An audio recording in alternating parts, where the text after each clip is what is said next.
Hello, everybody, and welcome to the Trinity Longroom Hub Arts and Humanities Research Institute for what is our final Fellow in Focus event of 2021. I'm Eve Patton, I'm Director of the Hub, and I'm really pleased today to welcome back a former visiting research fellow who was with us in the Hub in 2017, Elizabeth Shermer, Ellie Shermer. Great to see you back with us, Ellie, albeit virtually. Ellie is currently Associate Professor in History at Loyola University in Chicago, and she writes on work, on politics, and on education, but she's also very well recognized as a contributor to various public fora and journals. She writes for the Washington Post, the Chicago Tribune, and very many other places. And in fact, Ellie, I know that while you were with us in Dublin at the Hub, you also were a regular contributor to RTE, to the Irish Times, to News Talk, and many other places. So you were busy on that public humanities front while you were here. Ellie is the author of Sunbelt Capitalism, Phoenix and the Transformation of American Politics. But I hope that today you'll also be hearing a little bit about her new book, which is called Indentured Students, How Government Guaranteed Loans Left Generations of Students Drowning in College Debt. I think this is a story that will speak to many of you, and particularly those of you who've come through the US education system. The dedication that Ellie provides in her book is for the 45 million of us and counting who together owe more than $1.7 trillion. Those figures we'll perhaps, again, be hearing a little bit more about in this conversation. But the book is a very, very interesting and provocative history and an analysis, not only of the debt that's been built up in the US in payment for third level education, but also I think it's a story of the 20th century context for understanding how higher education has been valued or not valued by successive administrations in the US system. And I think that that also speaks transatlantically. And without wanting to hog the conversation, one of the most interesting chapters for me was about the GI Bill in the mid-century in the US education funding system. Many of you will know the very famous Trinity novel, The Ginger Man, from 1955. And the author of The Ginger Man, J.P. Dunleavy, of course, came from the US to study at Trinity in 1946 as part of the financing provided by the GI Bill. So I do like to think that even the literary side of Trinity is part of this wider story of economics and political history and this question of how we value and finance education at third level in particular. Today, Ellie's going to be in conversation with Dan Geary, who is the Mark Pigott Associate Professor in American History at Trinity. And Dan, very often I say, needs very little introduction from us because you know him well as a frequent contributor to the Hub, Behind the Headlines, and many other of our public humanities events. He's the author of several books on US history and a commentator on things including far-right political movements, white nationalism, and US political discourse more generally. And I think, like Ellie, Dan is also well known as one of those academics who is very skilled in crossing over from academic history into public debate and public humanities. So you will also see his name very frequently in contemporary newspapers and journals and on the radio. So again, this is something that our conversationalists might want to touch on as they talk about Ellie's work and her publications, but also the experience of having been a visiting research fellow with us in the Trinity Longroom Hub. So with that, I'm going to say thank you to both for joining us and hand over, Dan, to you. Thank you very much, Eve. I'm delighted, Ellie, that you're with us today to talk about your work. And I wonder if you could just begin by telling us, how you got started with this project, going as far back as you like. I mean, your first book, well, Sunbelt Capitalism, was really on the history of conservatism, very Goldwater, and the rise of the emergence of the right in sort of mid 20th century onwards, and you've done other work in that area. So how did you stumble upon this particular topic of student debt? Well, it's funny because I think of them and first off, thank you, Dan, thank you, Eve, thank you everyone at the Hub for having me back, because actually the Hub was a part of the story of this book, which I'm happy to talk about too. But I'll tell you about how I actually started this project. So it's funny, Dan, to hear the way that you think of the Sunbelt book, because the way that I think of it is understanding the movement of industry in the United States from the Northeast, the Midwest, which is where I live now, into the South and West, and then setting up that sort of globalization, the reglobalization of the world economy. But yes, it did a lot to bankroll the conservative movement. Yes, they're so deeply intertwined. But one of the big things that I noticed in that book, and it was one of the things that I thought was unique to Phoenix, but the dissertation was mostly about Phoenix, but the book did a lot of comparative work. And I discovered that what I thought was unique about Phoenix, the amount of money that two big manufacturers, General Electric and Motorola, were dumping into this teeny tiny teachers college, into their engineering department, which is now Arizona State University, the largest public university that we have in the United States, was absolutely shocking to me. And then I discovered when I went across the Sun Belt, that's actually the rule, that these public universities had always been relying on a lot of private money for their development and their expansion. And so the book I wanted to do, I had planned to do, and I'm looking over here at the draft of it, when I began my second book, was called The Business of Education. And it was going to look at how much private money had always been in public universities to really challenge a very American narrative, a narrative that public institutions of higher learning have recently been privatized, something in the vein of neoliberalism. And then, and I always tell my students to read the acknowledgements. You're in them, the Hub is in them. I had to do elder care, like so many American women, and we're now getting a spotlight on us during the Great Recession, and doing that kind of project where I was going to go to campuses across the country and really rewrite the history of American higher education. That doesn't seem tenable. And I was cleaning out my father's house, and I found the loan documents that I am still paying off that I signed when I was 17 years old, meaning I was not a legal adult in the United States. And I was like, well, this I could do. Maybe this would be a shorter, narrow project. It took me to some places I did not expect to go. And that's how I came to this project. And now I hope to, within the next couple of years, finish the Business of Education book and then move on from there. That's wonderful. I mean, it's great when you have such serendipity, in your research, and obviously, as you say, it combines your own personal life. I suppose you were one of these millions of indentured students that you write about in the book. And I do want to get to that in a moment, but first I wonder if you could talk a little bit more about your time at the Hub. And normally when we do these fellows of focus, it's with someone who's currently here, but this is an interesting case where we can look back 5 years and see that particular stage in your process. And the book is coming out now, so it seems new, but actually you've of course been working on it for several years. So how did your time at the Hub kind of help you, I suppose, in the project? It was amazing. And so, because for me, and I know every writer is different, for me, that first chapter is the worst.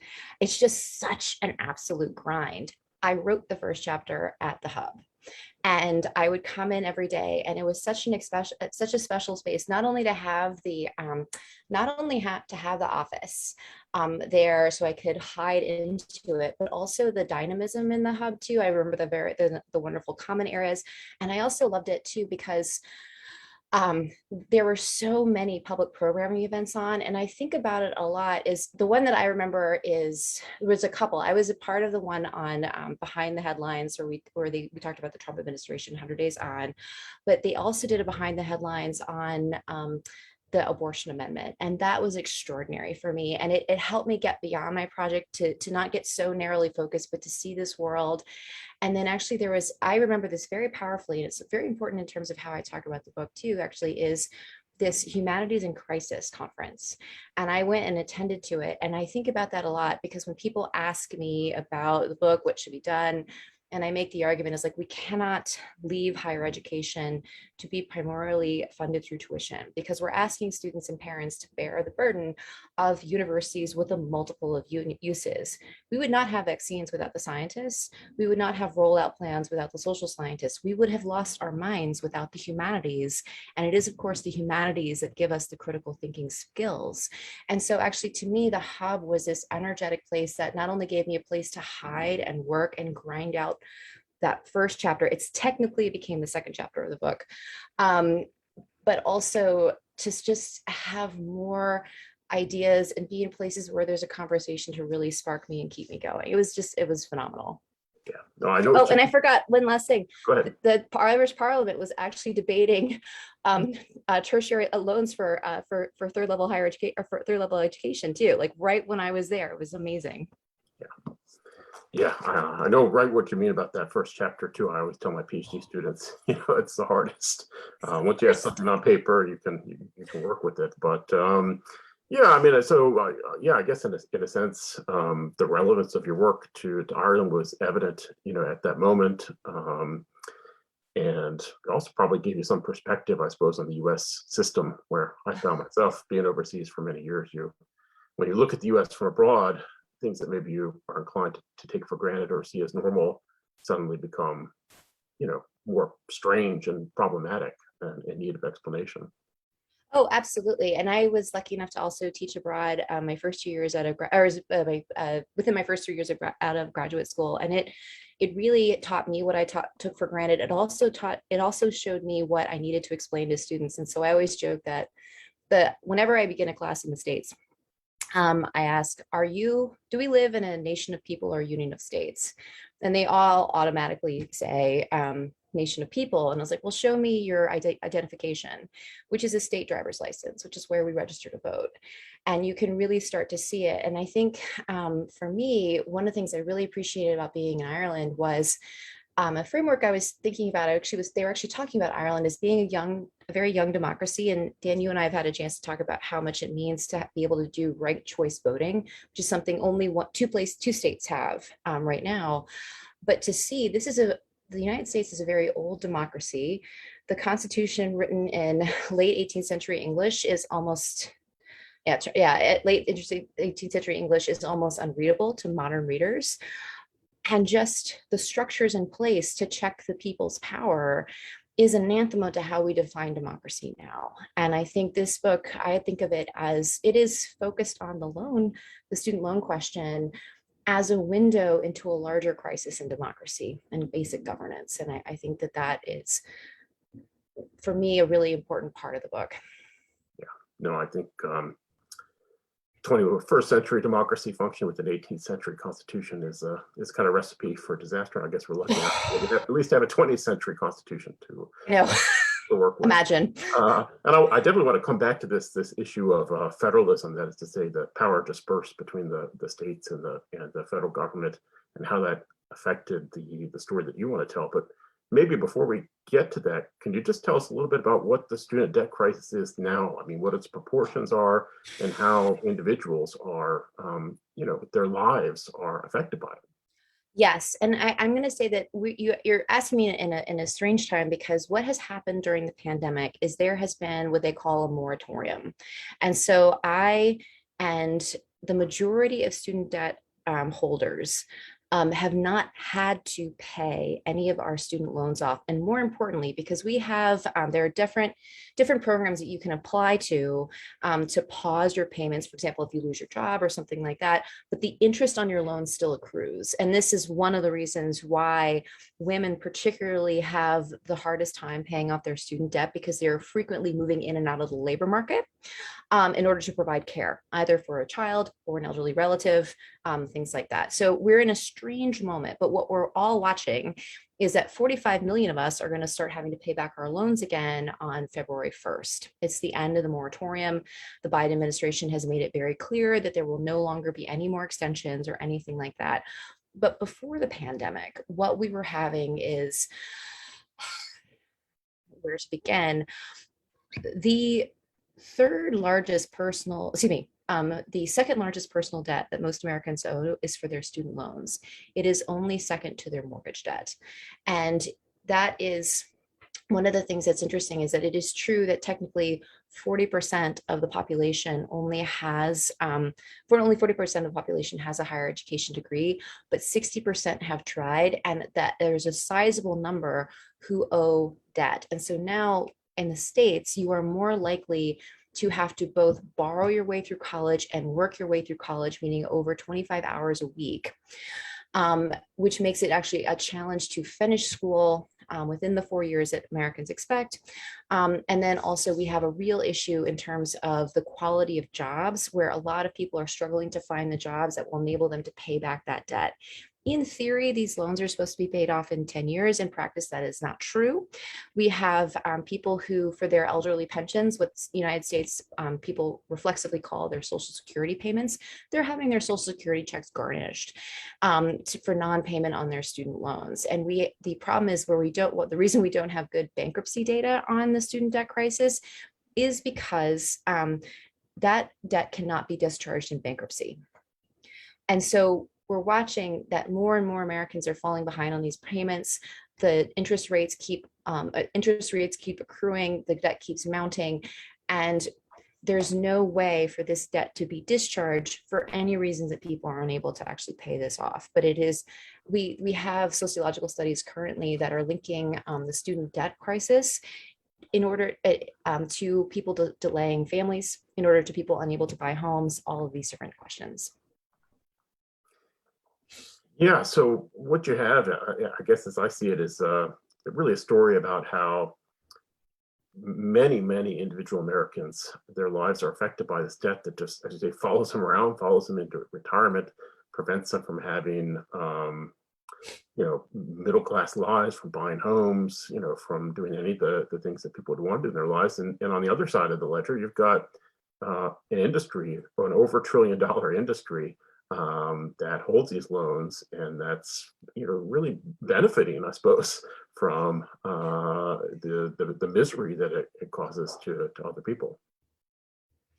Pretty much. And I think the thing that's really hard about it is, so the original loan, these loans no longer exist, was called the Guaranteed Student Loan. And it was actually started in the mid-60s. And one of the interesting things about it is that in the textbooks that you and I used, Dan, usually the 1965 Higher Education Act is celebrated for this incredible infusion of federal support for college and universities. It's seen as a part of the expansion of higher education. But buried in that bill is the Guaranteed Student Loan Program. And it is the tuition assistance buried in the middle of the bill that Lyndon Baines Johnson spent the most time talking about it. And behind closed doors, he and his White House staff worked very hard to get bankers to embrace a program that they didn't want, which was so strange because the guarantee in the Guaranteed Student Loan Program was for the bankers. It's modeled off the American Mortgage Program. They explicitly did it. And that guarantee for bankers is at the crux of the matter. It was not a guarantee that a student would be able to go to college, that they would be able to get a job, or that they would ever be able to or have equitable admissions, not just equal opportunities to go to school, but actual equitable admissions. And it wasn't a guarantee for college and universities that they would be getting the number of students that they needed, because there's always been, for the across American higher education, a dependence on tuition, that they would get the students to remain open. In fact, right around the passage of the Higher Education Act of 65, there's actually a spike in college closures and mergers, but the guarantee was for the bankers. And that's at the heart of that industry, is the guarantee was for the bankers. But hang on a second, you're telling me that this all began under Lyndon Johnson. Wasn't he kind of a great liberal president who had a great society, and he had the war on poverty, and he passed programs like Medicare and Medicaid. So it was liberals who introduced this?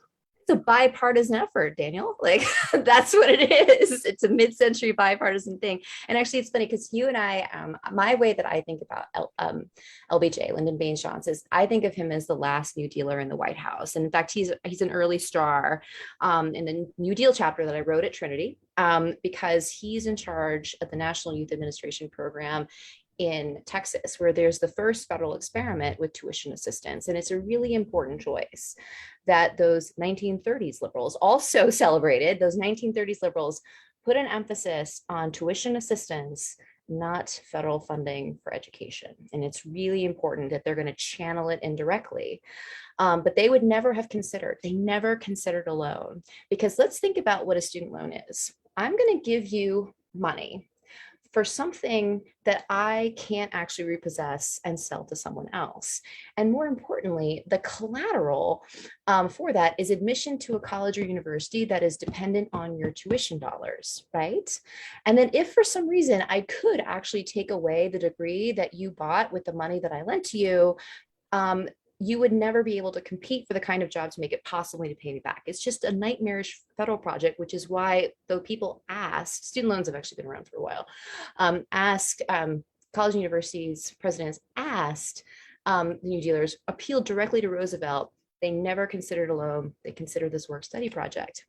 But I think it's so important in reimagining the New Deal that a lot of the New Deal, a lot of it is government guaranteed financial products for the working class, right?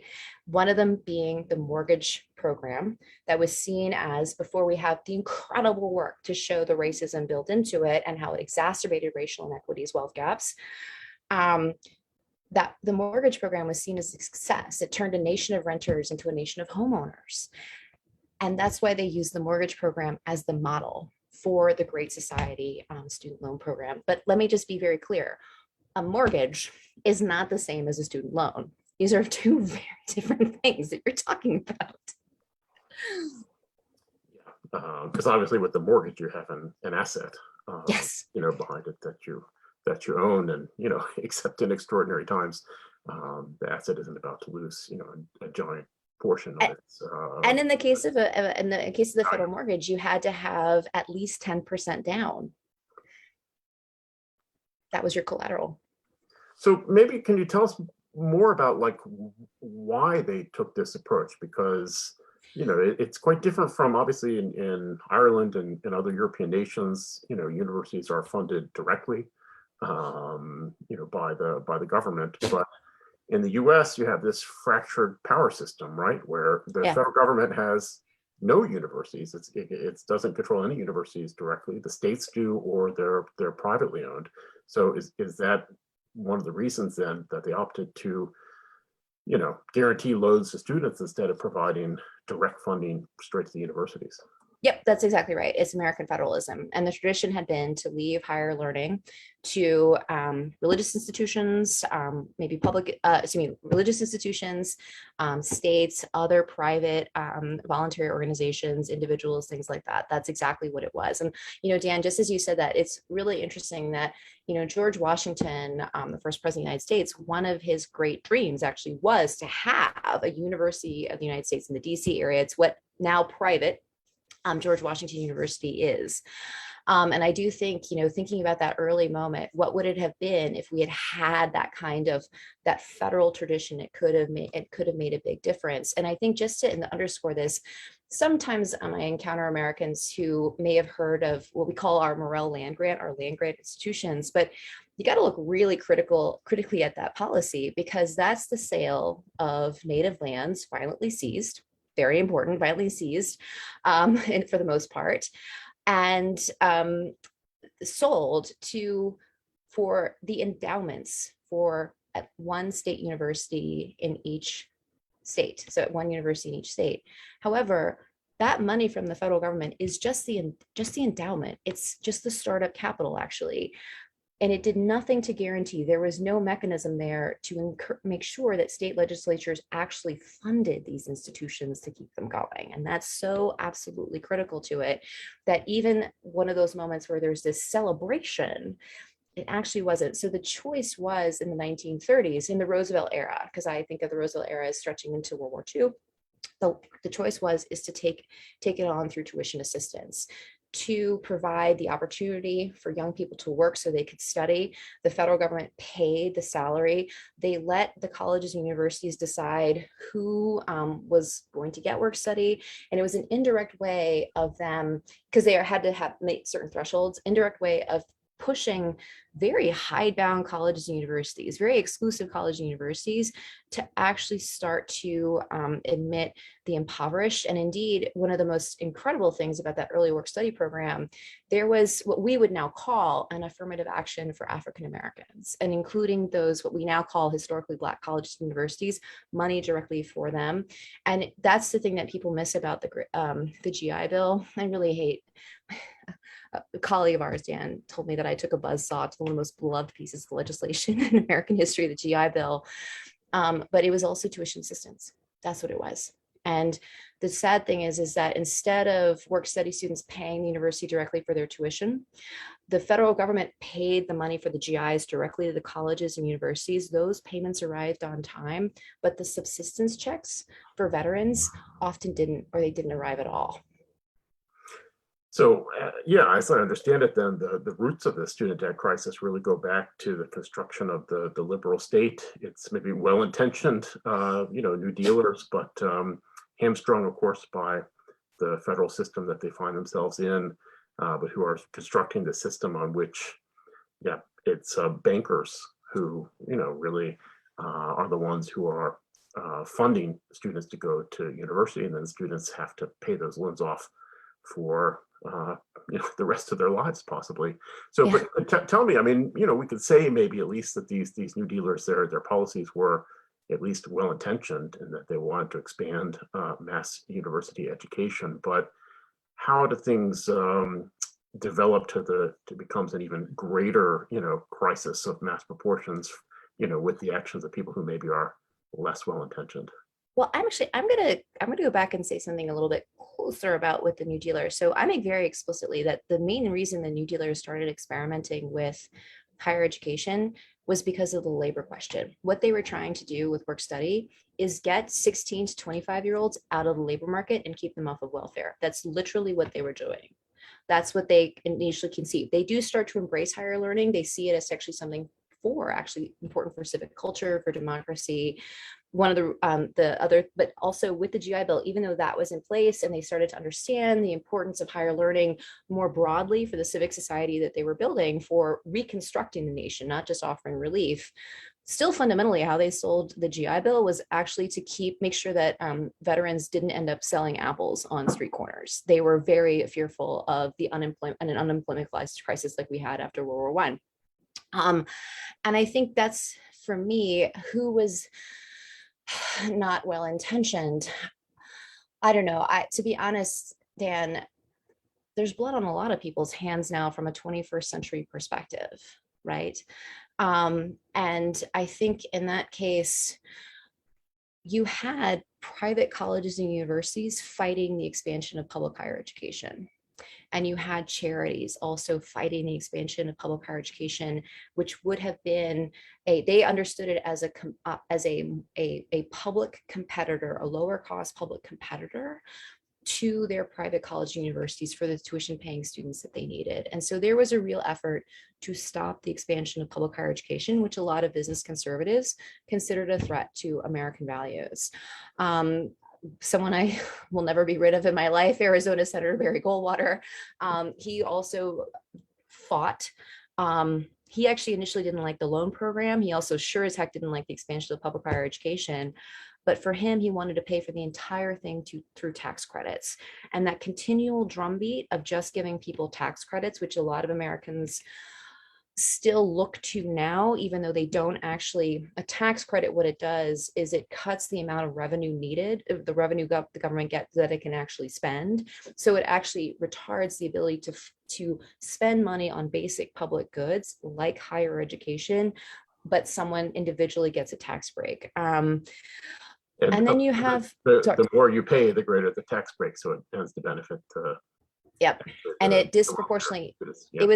It was amazing to watch the fights within the Republican Party that Dwight Eisenhower, who we consider a moderate, President Dwight Eisenhower was like, we're not doing tax breaks because this is going to just keep higher education the purview of the rich and the elite.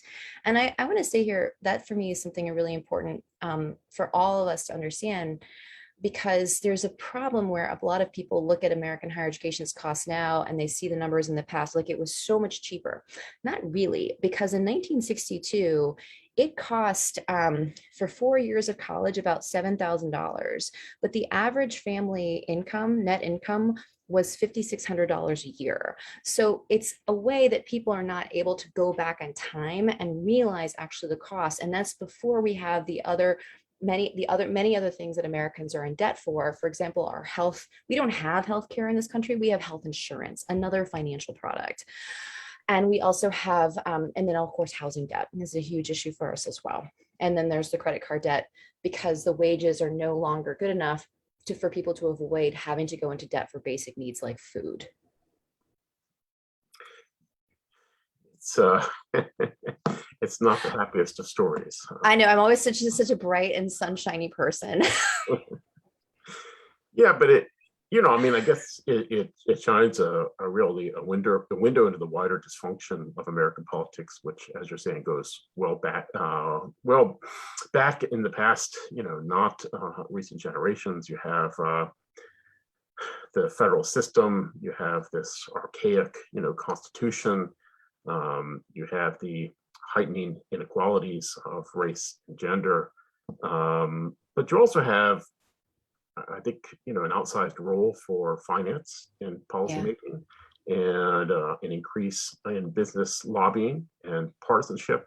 And some of those things that I mentioned there do seem to be more recent, or at least have intensified more recently. Is that right? Have we seen more of a role for the bankers in setting the policies, more partisanship that blocks any efforts to do things better? So for me, I do think that you can see the role of finance intensifying as it becomes, we call them the fire industries, the finance, insurance, real estate. And I love that it's fire, because it does feel like the economy is on fire. That has been a more intense role. But one of the things that I'm trying to challenge with this book is that a lot of Americans' social welfare safety net is driven a lot by financial products. And that's an overlooked thing, that the New Dealers may have said economic security, but for these middle class and upper class reformers coming out of the progressive era, they were looking to insurance products for that. So what they were doing was actually nationalizing and making them available to what we now know is the largely white working class. And it definitely intensifies. But I think for me, one of the key things about the question about the partisanship is that we have, in the background of this book, is what I call the resorting of the parties, right? The resorting of the parties. So we have a Democratic Party and a Republican Party by the end, which are divided. And to me, and I don't know, Dan, if you feel the same way, when I hear Americans today talking about, oh, what about bipartisanship? And I was like, well, let me just actually show you what you mean by talking about this era of bipartisanship. That's when you had Southern segregationists like Strom Thurmond in the Democratic Party, along with liberal Democrats like in the Democratic Party as well. In the Republican Party, you had liberal Republicans like, I don't know, Nelson Rockefeller. You go back to the 1930s, and think of some of the great Midwestern liberal Republicans.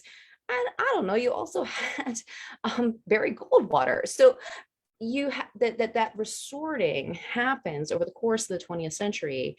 And it's hard for me to take seriously this notion of wanting to go back to bipartisanship, because it's a really silly notion of what it took for the parties to work together. And frankly, the only moments when we were actually to have these very limited breakthroughs in retrospect in the 30s and the 60s was when there was a supermajority. And that's exactly the structure of the Constitution that we have, and also how it's actually been played out in practice. And I think is something that we have to absolutely confront. But I want to go back to something you said, which is asking me about who were the bad guys. I think for me, and I see that, or I shouldn't say, you were not as rude as saying the bad guys, but the ones with the worst of intentions. For me, the heartbreaking thing about it is liberals and conservatives, no matter the party that they're in, reaching for colorblind policies. One, to hide their segregationist tendencies in the wake of fighting the bitter fights over the civil rights struggles and so inequity that have continued to this day, but also the liberals who are trying to hide what they're doing. But these colorblind policies are actually contributing to the expansion of inequality. I have the liberals on record crafting the Higher Education Act saying, we intended the third title, which is for undernourished college universities, underdeveloped college and universities, that was intended to help what we now call historically Black colleges and universities. And that's what happened in practice.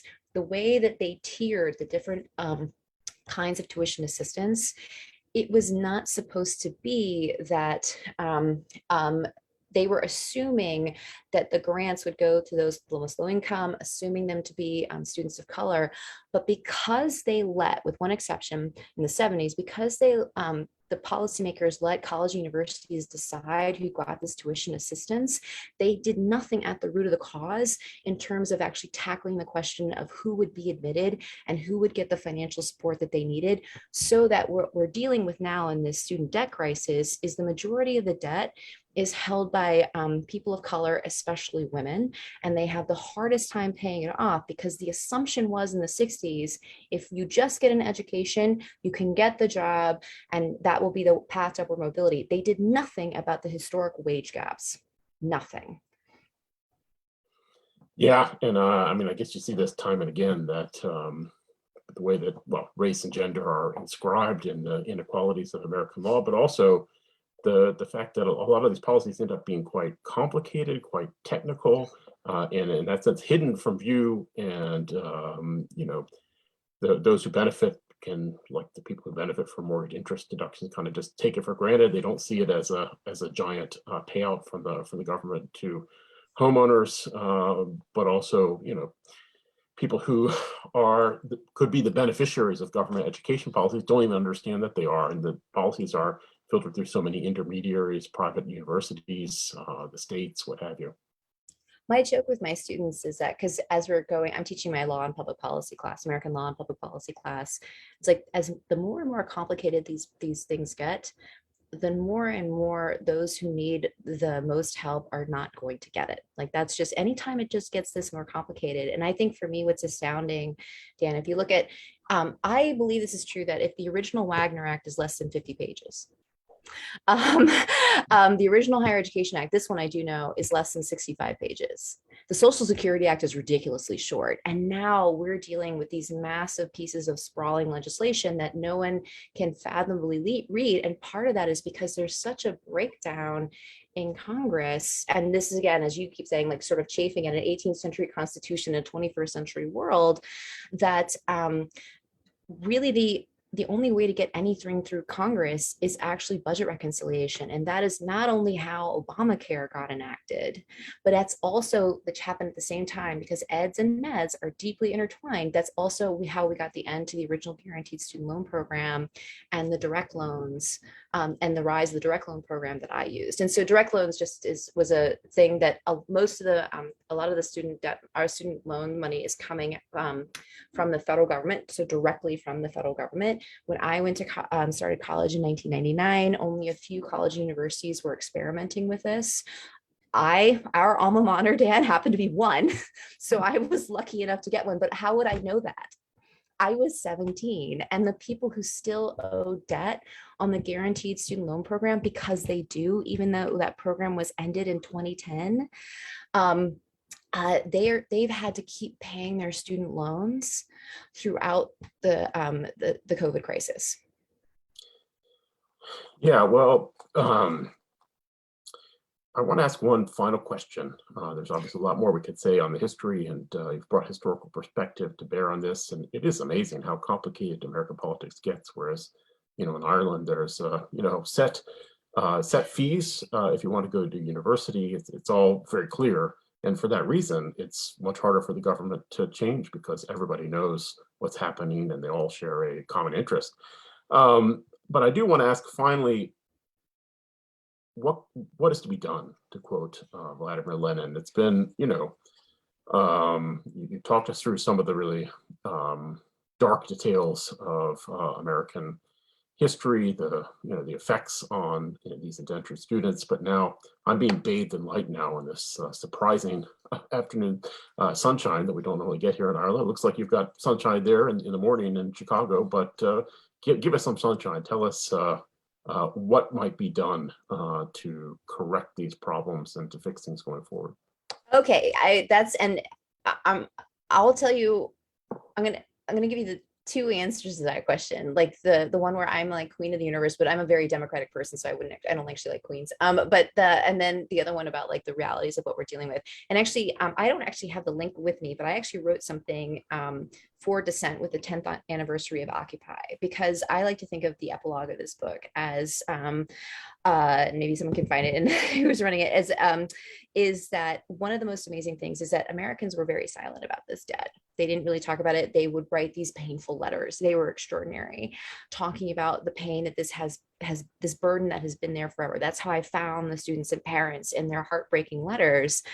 And all that changed with Occupy, really changed with Occupy. There was some stuff starting before, but it really changed with Occupy. And in these encampments where people were sharing the debt that they incurred for their health insurance. Remember, we don't have health care in this country, we have health insurance, and also their student debt. And out of that came some of the most extraordinary demonstrations and campaigns against not just canceling student debt. And I want to be very clear here, it needs to be canceled, not forgiven, because we didn't do anything wrong to pursue a higher education.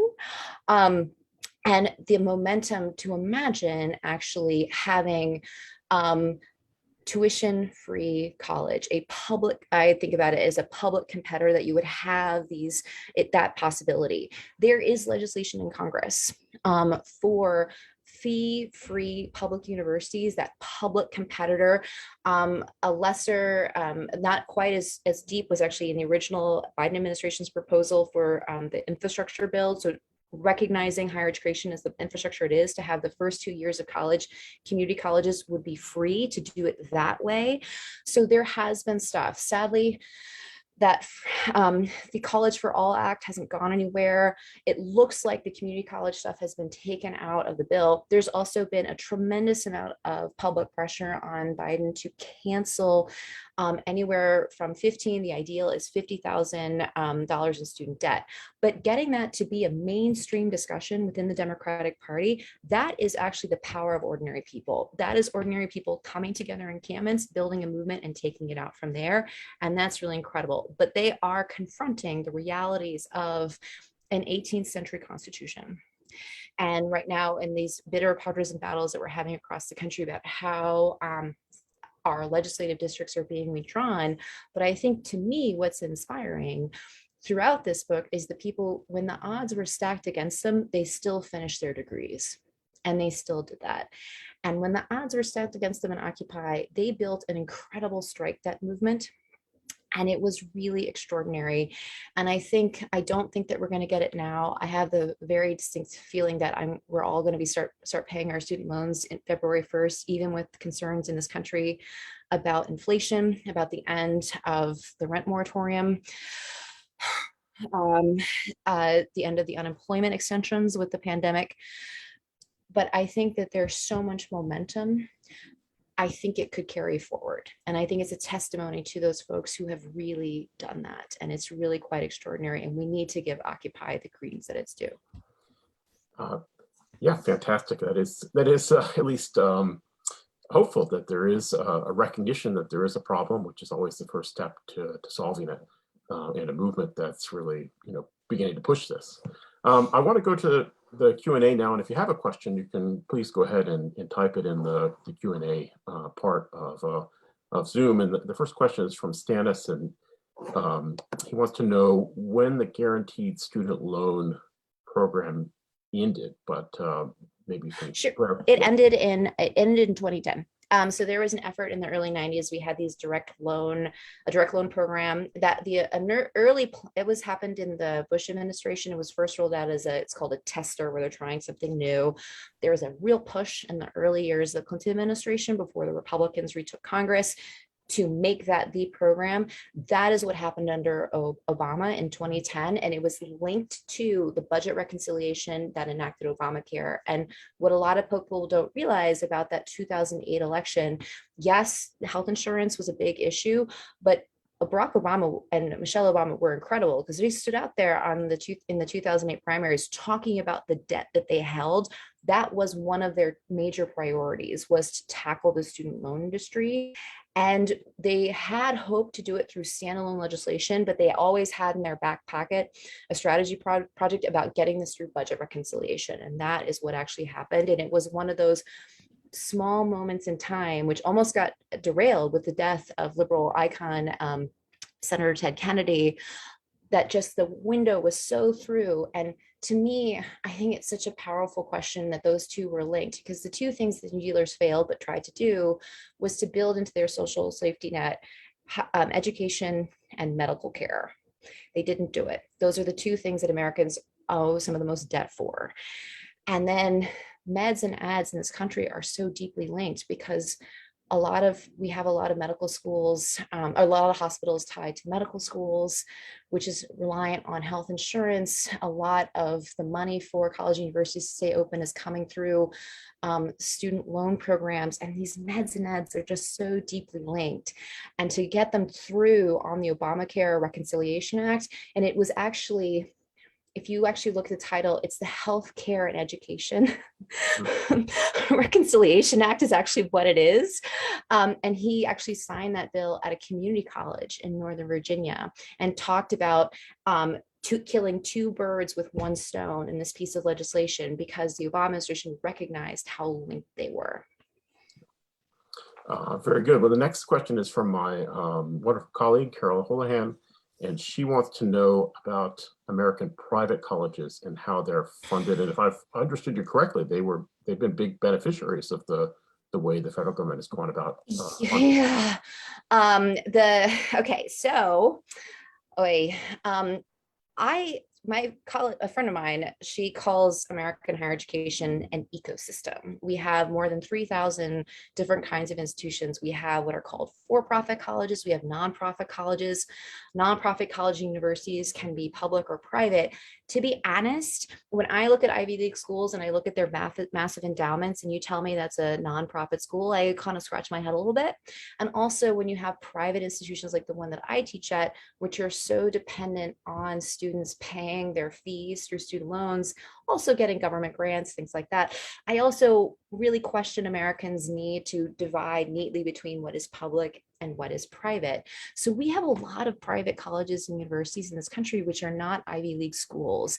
One of the interesting things about a lot of, but not all, Ivy League institutions is they have no loan policies for students. And so they craft the financial aid because partly this is a reaction to how big their endowments are, that the students won't actually have to borrow. And indeed, when President Joe Biden made the mistake of saying that he wasn't interested in, or he was resistant about canceling student debt because it depends on if you went to Harvard or Yale or not, immediately Harvard students are like, we don't have student loans. Now, their parents probably did have to borrow, but that's a really important aspect of it. And so the way that I think about, that's what the Business of Education book was supposed to be about. The divides that we make between public and private nonprofit institutions really don't make sense, because they're actually all working off the same different pots of money. Government grants, there is actually some federal support tied to tuition assistance that private universities get. They also might get some benefits depending on what state they are, and different kinds of questions. And then also there's a lot of private money in these state institutions. Now, yes, it is true that those students who don't have to borrow, it is because they have the family money, that those families can pay out of pocket or pay so much out of pocket that they're not having to deal with the debt that families without that familial wealth, and that does tend to be families of color, that they tend to have to borrow more. Thanks very much. I believe Eve has a question. Thanks, Dan, and thank you very much, Ellie. And I've a lot of questions, but I just wanted to disagree with Dan for a second, because the idea that here in Ireland, everybody is in perfect agreement about whether we have fees for third level or not, as Ellie, I think you referenced yourself before you began your talk, is very, very unclear. And I think it's absolutely crucial for anyone who remembers the days of fees at Trinity, and not the free fee scheme we have now.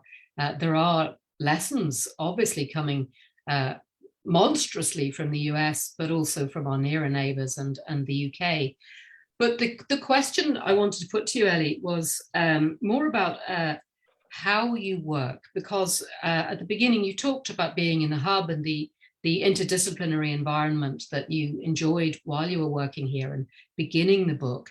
And as I was reading your book, and particularly when, I got to the final chapters where you're addressing the hard economics of a contemporary landscape, I suppose this is a more conceptual question about what it means to come to this subject as a historian rather than an economist. Now, I know there's sometimes a very fine line between them, but what kind of momentum did you get from the fact that you approached this subject historically rather than simply looking at the pie charts of 2020, 2021? Oh, totally. Actually, I will say it's really funny because I do have friends who are economists, and they always joke at me. They're like, because they'll try and, I'm going to use this word, this mansplain something to me. And I'm like, I know the entire history of the Federal Reserve, actually. And they're like, oh God, we forget you're the closet economist. And from my point of view, one of the things that's really dangerous about the student loan story in the States is they think of it as a relatively recent crisis. But the federal government actually hasn't collected good data on the student loans until 2008. And they didn't actually disaggregate household debt from nonprofit debt until the turn of the millennium. And then they didn't actually disaggregate household debt to focus or to note student debt until 2003. And for me as a historian, what was key is looking at the ideas behind it and to go deeper and to find that very human story. And I always joke that this was a story about big bad bank. It's not a story as much about big bad bankers. They come in at the end, but politicians doing the wrong thing. But I wanted to put students and parents at the front of everyone. But as a historian, as a humanist, finding that very human story, understanding the human choices, the decisions, the thinking behind the construction, the choice to go to tuition assistance, the choice to model this off of a mortgage program that seemed to them to be working in the 60s was so important, but also the human toll and listening to people as they spoke in the archives. And to me, one of the most heartbreaking things was to just encounter these boxes and boxes of letters of people where it just wasn't working when we are told it was cheap then.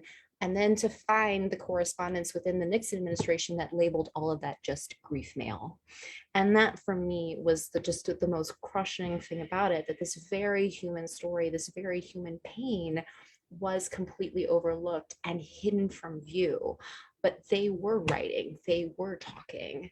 And that for me is the importance of the humanist perspective, and also going beyond the pie charts about why would you ever think that it was a good idea to give a loan for something that you can't repossess and sell away, and just the lack of value, and especially finding that the whole idea of allowing or of pushing for tuition assistance was fundamentally rooted in dinking around with the labor market. That's what it was about. And here we are, decades later. Now, Eve, I didn't mean to say that there was agreement in Ireland about this, more just that it's transparent in a way that it maybe isn't in the American debates. Yeah, I think this has been a wonderful discussion, Ellie. We did have a question from Stannis about how to get your book,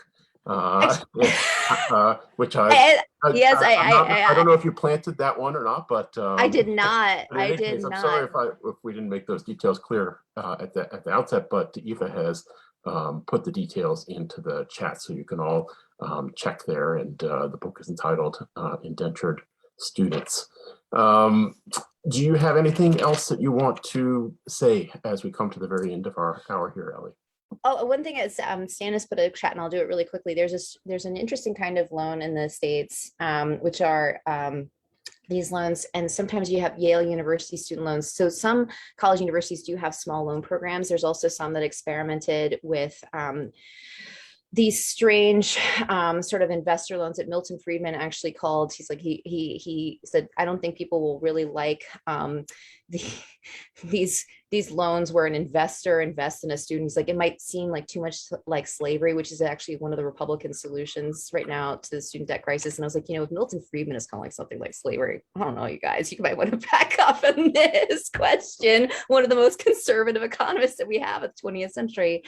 I think for me, I think it's very powerful, Eve's point about the Irish thinking about the fees that they incur and the questions of the loan, looking at its neighbors, not just, and across the pond and what's going on.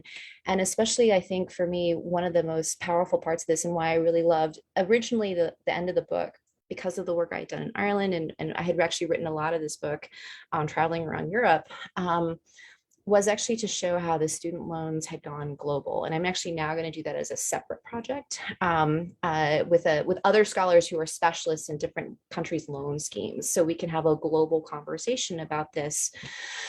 And I think for me is like, it's painful for me because I see this, I'm still paying this off, but I also think about my students. And that the American example is a cautionary tale. And it is just such a profoundly cautionary tale, and especially who it values, who it privileges, and also I think what subjects it privileges as well. And I think, I don't know, I keep coming back to that Humanities in Crisis conference that was there when I was at Trinity. We are the first cut.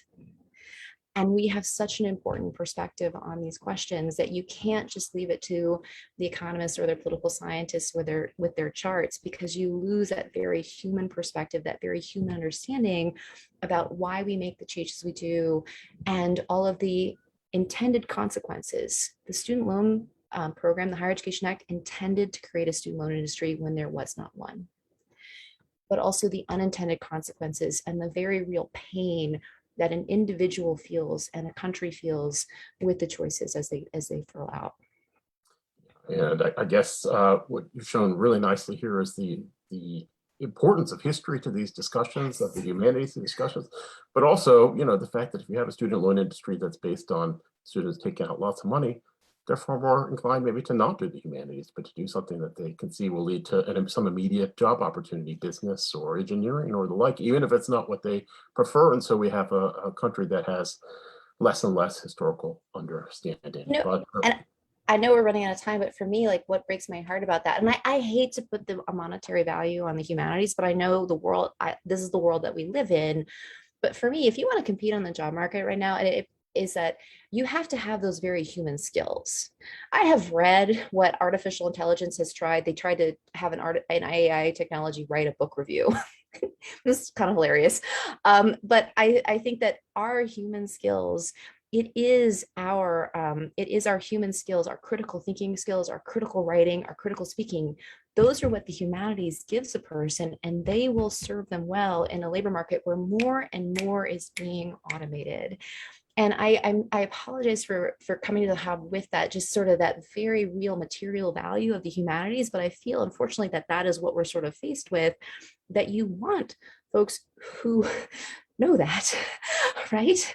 At that most fundamental level, that there is such a value in, there's such a value in the skills that the humanities provide. And I just find it so crushing that it's not as easily seen, when to me, it's just so evident right now when we're so isolated from one another during this pandemic, just how important the humanities were through getting us through this global crisis, this absolute global crisis. Well, thank you so much, Ellie. It's been a real pleasure. I'll just turn it over to Eve to close us out. Thank you, Dan. Ellie, I'm not going to disagree with anything you said, and that's exactly the message we want to hear. No need to apologize for it. Thank you to everyone who's joined us today for a conversation that I think has many spin-off questions coming from it. Thanks to Aoife and to Francesca who've run this Fellow in Focus. And of course to you, Dan, because yet again, it's been great to have you with us in conversation. But above all, Ellie, how terrific to hear from you. We wish you the best of luck with the next book. Thank you for joining us today. And I hope you'll come back with the next book and tell us what the next stage of this story is. So much appreciated, and have a good day, everyone. Thanks for joining us. Thank you.